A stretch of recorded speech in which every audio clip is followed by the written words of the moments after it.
Hey, what's up everyone, welcome back to the channel. This is Smart TCG, and today I'm going to be going over my Charizard EX deck profile. Now, this is a deck that has been getting lots of talk recently as the brand new set, Obsidian Flames, has just released. I think this deck is relatively strong, and today we're going to be going over kind of the strategies and how the deck works, and then we're also going to be hopping into the deck profile as well, going over the 60 cards that I have constructed for you all today. But with that being said, if you enjoy the content, make sure to leave a like and subscribe. It's the best way to help me out as a creator. And with that being said, let's hop into the video. Alrighty, hopping into it, here are some important attackers in our Charizard EX deck. We have Charizard EX, as I said, from Obsidian Flames, which is a Terra type, which means that it is a dark type Pokemon. However, it requires a fire type energy to be able to attack. It has that nice Terra type effect. As long as this Pokemon is on your bench, you prevent all damage done to this Pokemon by attacks, both yours and your opponent. So things like Radiant Greninja's Moonlight Shuriken is not going to be able to deal damage to the Charizard EX on the bench. And it has that amazing ability, Infernal Rain. When you play this Pokemon from your hand to evolve one of your Pokemon during your turn, you may search your deck for up to 3 basic fire energy cards and attach them to your Pokemon in any way you like, then shuffle your deck. Now, this is going to be used to power up our Burning Darkness attack, which deals a relatively respectable 180 damage for 2 energy. However, it gets stronger for every single prize card your opponent has taken. So this is going to be pretty much a revenge attack deck where you want them to be taking prizes so that your Burning Darkness deals more damage. It does 180 and it does 30 more damage for each prize card your opponent has taken. Since this is a stage 2 deck that does rely on rare candy, oftentimes they are going to take the first couple of prize cards, which is going to feed into Burning Darkness. On top of this, we have our one prize attacker, Radiant Charizard, with that Excited Heart ability, making it so that its attack costs 1 colorless less for each prize card they have taken. Notice a trend here. You want them to be taking some prize cards early game, which means that your deck is going to be incredibly powerful towards the middle and end portion. Combustion Blast is a fantastic attack, dealing 250 damage, and it is going to be able to knock out most V Pokemon in EX, basic Pokemon in the game as of right now. It's still a really good card. It hasn't been necessarily seen as much play as it used to, most notably was in decks like Lugia and also in Inteleon Charizard, but I still think it's a very, very strong card and deserves respect. But anyways, let's hop into the support system. We have Pidgeot EX with that quick search. Once you're in your turn, you may search your deck for a card and put it into your hand, then shuffle your deck. You can't use more than 1 quick search ability each turn. So your goal is to get Pidgey down and then use the rare candy to be able to evolve into the Pidgeot. And once in your turn, you get to search for literally any card.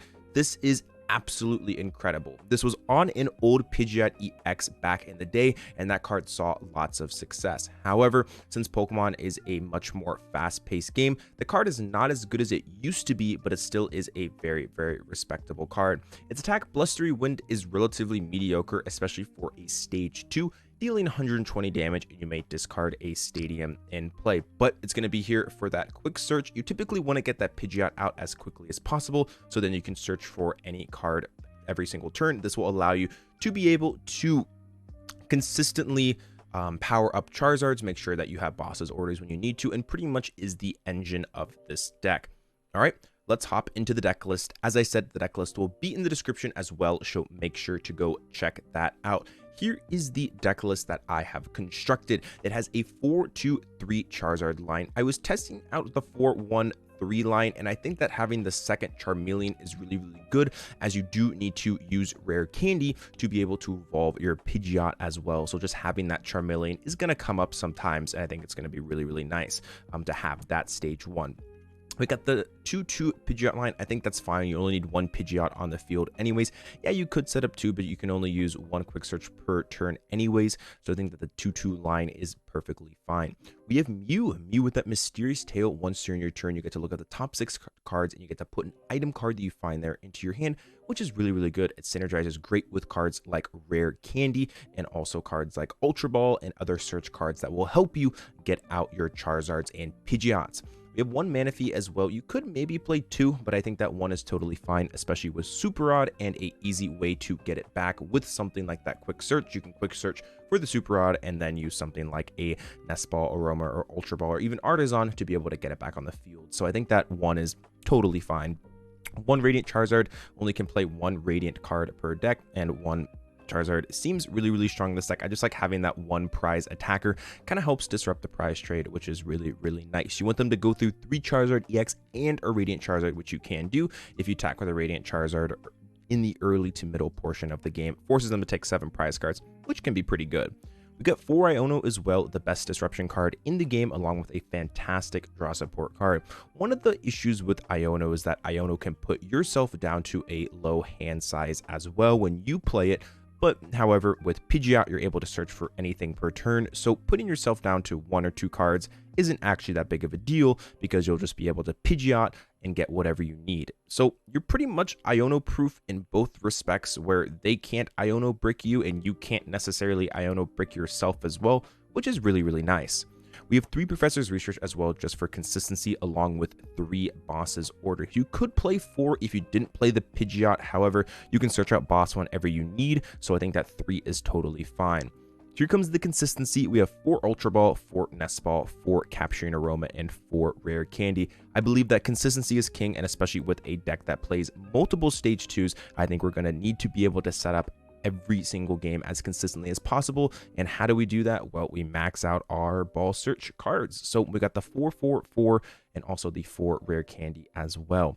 2 Super Rod, because our Charizard EX's ability does pull plenty of energy out of the deck, and oftentimes we might have to use something like Research, which means that those energies are going to oftentimes go in the discard as we play 10. So having Super Rod is really nice to recover those, and if maybe they snipe the Manaphy or you need to get back a Mew for just late game consistency, you have that Super Rod as well.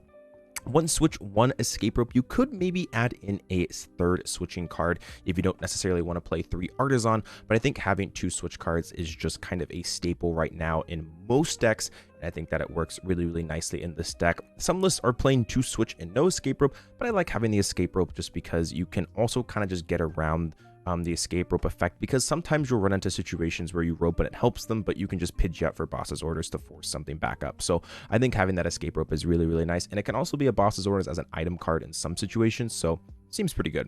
We got 3 Artazon as well for consistency, because we have lots of cards that we can pull out of the deck with Artazon, like Charmander, Pidgey, Mew, Manaphy.